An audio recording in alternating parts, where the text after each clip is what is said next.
என்ன ஸ்பெஷல் அப்படின்னா பொய்யால இந்த படத்துல ஒரு கேரக்டர் கூட நார்மலாவே இருக்காது. ப்ரூவ் பண்ணவா? ஹீரோ காஸ்டியூம்ல வேலைக்காரங்களை ஜட்டியெல்லாம் கழட்ட சொல்லுவாரு. இவர் ஜட்டி போட்டு கன் எடுத்துட்டு 100 பேருக்கு மேல கொல்லுவாரு.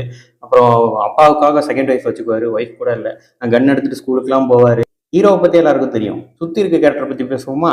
அப்பா நமக்காக தான் இவ்வளவு சண்டை நடக்குதுன்னுலாம் தெரியும். பையன் கன் எடுத்துட்டு ஸ்கூலுக்கு போறான், இவன் சரியில்லைங்கும் போது அடிச்சு திருத்த மாட்டாரு, ஒழுங்கா வளர்க்க மாட்டாரு, அவங்களுக்கான இம்பார்ட்டன்ஸ் கொடுக்க மாட்டாரு.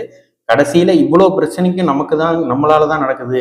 ஒருத்தரை பாடி டபுளா கூப்பிட்டு வந்து கொள்றாங்க, அதை எல்லாத்தையும் பார்த்துட்டு இருந்துட்டு பிரச்சனை முடிஞ்ச அப்புறம் எனக்கு கேன்சரும் பாரு.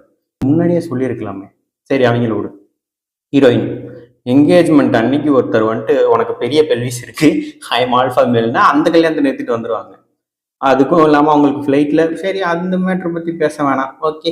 அதாவது இந்த படத்துல ஒரு கேரக்டரை கூட நான் நார்மலா இருக்க விட மாட்டேன். எல்லாமே பைத்தியக்காரன். அப்படிதான்